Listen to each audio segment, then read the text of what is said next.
नमस्कार मित्रांनो, मी सुधाकर रामदास राठोड.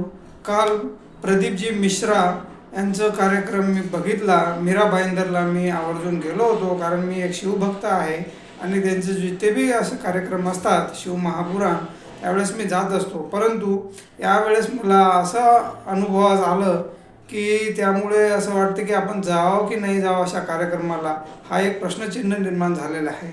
त्याचं कारण यजमानपद जे बी व्यक्ती भूषवतात ते व्यक्ती, काही लोक स्वार्थामुळे यजमानपद भूषवतात असं मला आता कळून चुकलेलं आहे. आणि काही लोक हे खरोखरच समाज उपयोगी ही कथा येण्यासाठी कार्यरत असतात किंवा तत्पर असतात.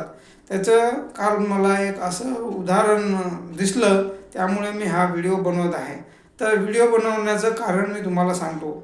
शिवमहापुराणची कथा प्रदीपजी मिश्रा यांची मीरा भाईंदर महानगरपालिकेमध्ये चालू झाली आणि भरपूर लोकांची भीडसुद्धा निर्माण झाली आणि गर्दीमुळे 5-7 लाखच्या जवळपास लोक तिथे असतील आणि ते सर्व लोक पैसे देऊन बोलवलेले नसतात.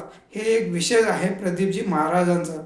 पण काही स्वार्थी लोक निवडणुकासमोर ठेवून हे शिवमहापुराण घडवलं की काय असंच कालच्या चित्रात दिसून आलं. त्याचे कारण मी तुम्हाला सांगतो.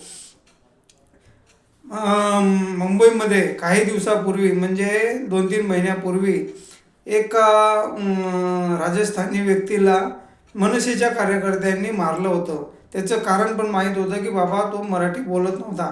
तो विषय मिटला होता सर. आजपर्यंत तो विषय मिटून मागचं पुढं म्हणजे नवीन लोक कामाला लागलेत. परंतु काल जैन मुनी म्हणून एक व्यक्ती तिथे आले आणि ते असा प्रचार करू लागले की बाबा हिंदू समाज का ऐसा है वैसा है, हिंदू समाज, आणि राहून शेवटी तो फिरून कुठे आला माहीत आहे का? तो शेवटी फिरून आला कि बाबा वो राजस्थानी लोगों को मारा इसलिए मैं यहाँ आया हूँ और ये महाराष्ट्र सिर्फ शिवाजी महाराज का नहीं है और ये महाराष्ट्र सब हर हिंदुस्तानी का है. अरे हो बाबा, पण तुम्ही जैन मुनी, तुम्ही राजकारणापासून फार अलिप्त आहे.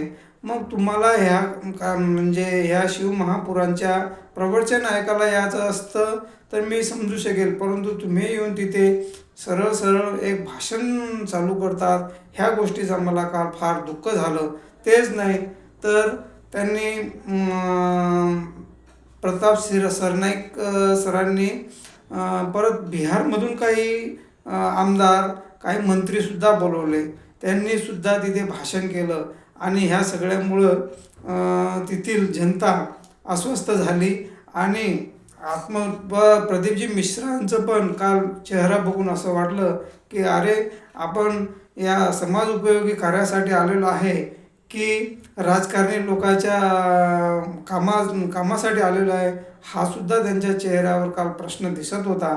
पण मित्रांनो, मला असं सांगायचं आहे, तुमच्याजवळ देवाने हरर मनाने करोडो रुपये, लाखो रुपये दिले, पद दिलं, पण तुम्ही असे धार्मिक कार्यामध्ये जर राजकारण करत असाल तर हे अतिशय निंदनीय आहे, चुकीचं आहे.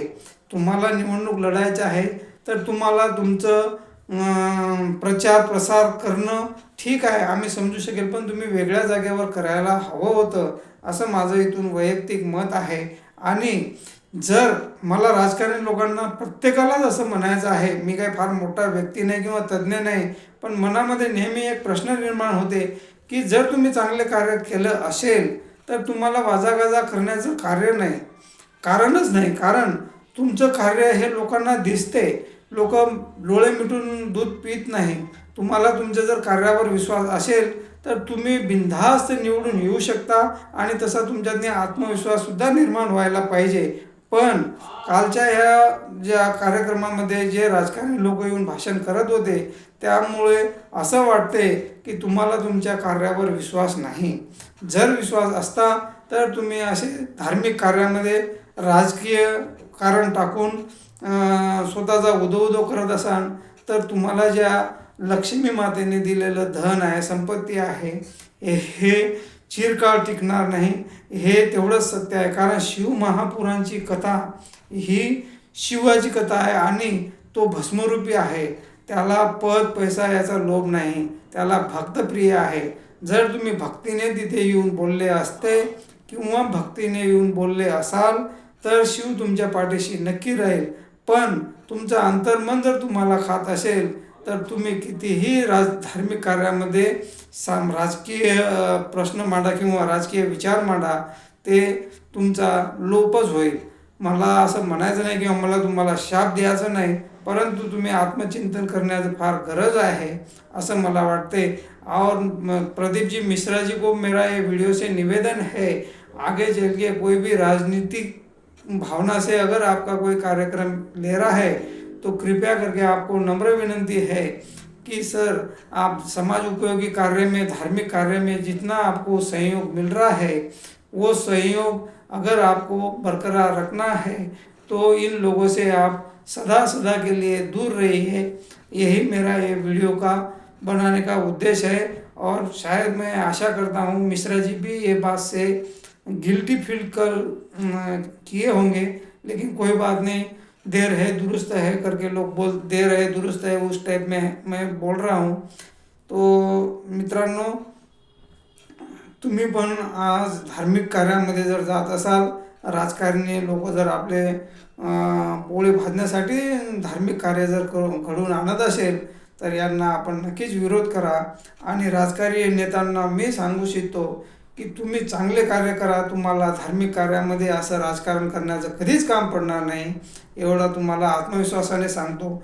तुम्ही ज्या कामासाठी तुम्हाला जनतेने निवडून दिलं, आज तुमच्याजवळ भरपूर पैसा आहे, तर ते समाज उपयोगाला लावा आणि प्रचार तर तुमचा आपोआप होईल.